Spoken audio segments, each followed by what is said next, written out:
যে ভাই আমি নিজে করতে গেলে পারি না, আমি তো বুঝি না যে এটা আমি কোন টাইপে ফেলবো।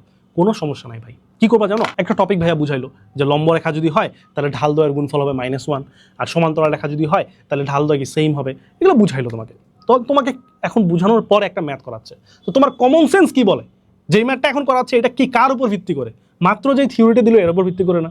সো যেহেতু তুমি জানো যে আচ্ছা আমি দুটো কনসেপ্ট শিখছি, একটা ম্যাথ করাচ্ছে তো এর মধ্যে হবে, তখন তুমি ভিডিওটা পজ করবা, পজ করে কোশ্চেনটা পড়ে নিজে সলভ করা ট্রাই করবা, বুঝছো, নিজে সলভ করবা।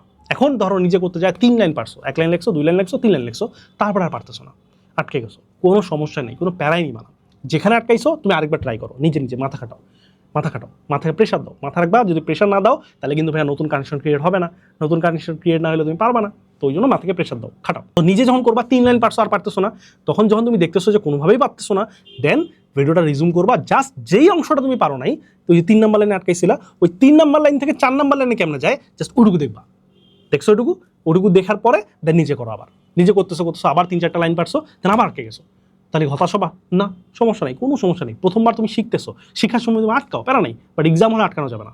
ওকে, তো শিখতেছো তুমি আবার আটকাইলা, আবার চেষ্টা করো, পারতেছো না, আবার তখন ভিডিওটা জাস্ট ওইটুকু দেখবা যে কতটুকু গেছে, ঠিক আছে।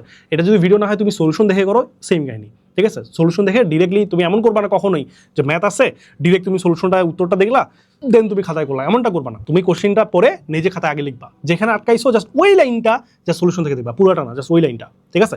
এইভাবে তুমি আস্তে আস্তে আগাও, তোমার ব্রেনের ওই কানেকশনগুলো বিল্ড আপ হবে ভাই, বুঝতেছো। তার মানে প্রথম কাজ হচ্ছে টার্গেট ছোট করবা, সেকেন্ড কাজ হচ্ছে নিজে করবা। এবার কথা হচ্ছে ঠিক আছে তুমি ধরো একবার করছো, আটকাই গেছো, 3 জায়গায় আটকাইছিলাম, তো ঠিক আছে সমস্যা নেই, 3 জায়গায় আটকাইছো না, ওকে ফাইন, 3 জায়গায় আটকাইছো, আটকানোর পরে নেক্সট ম্যাথে যাওয়ার আগে ওই ম্যাথটা আবার করবা। কেন?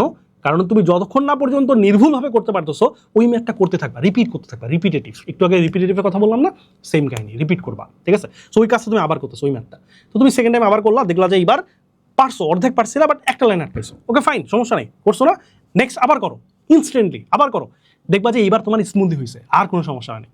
বলতে পারো ভাই এত টাইম আছে, 3বার করা লাগবে, 3বার লাগবে না, তোমার একবারই হয়ে যাবে, বা ম্যাক্সিমাম 2বারই হয়ে যায়। কিছু কিছু ম্যাথ আছে যেখানে বেশি লাগে, তো তুমি ট্রাই করো, দেন তুমি নিজে বুঝবা যে কোথায় টাইম লাগে কোথায় লাগে না। মাথা রাখবা ইটস কোয়ালিটি ওভার কোয়ান্টিটি। তুমি অনেক কিছু পড়ছো বাট এক্সামে যায় তুমি পারফর্ম করতে পারতেছো না, এটা ভালো নাকি তুমি পড়ছো মিডিয়াম জিনিস বা অল্প কিছু পড়ছো বাট ওইখান থেকে কোশ্চিন আসলে পরীক্ষা তুমি ঠিকই পারবা, কোনটা বেটার? ডেফিনেটলি সেকেন্ডটা। এই জন্য ভাইয়া কোয়ালিটিতে ফোকাস করবা, ঠিক আছে। একটা চ্যাপ্টার পুরোপুরি যদি শেষ না হয় 70% যদি করতে পারো, ওই 70% থেকে কোশ্চিন আসলে যেন সব পারো, এটুকু এনশিওর করবা। ওকে, তো বুঝলা, তার মানে আমাদের টার্গেট ছোট করতে হবে, স্টার্ট স্মল, দেন হচ্ছে আমাদের নিজে করতে হবে, এন্ড থার্ড হচ্ছে আমাদের রিপিটেটিভ করতে হবে, ঠিক আছে। এখন যখন তুমি ইনস্ট্যান্টলি করছো তখন তোমার মাথায় এটা আসে, হ্যাঁ, তো ওই জন্য একটা কাজ করবা।